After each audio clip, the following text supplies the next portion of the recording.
You ready? Oh, he's gone! Yeah.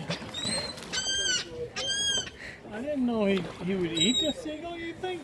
Pelican versus seagulls.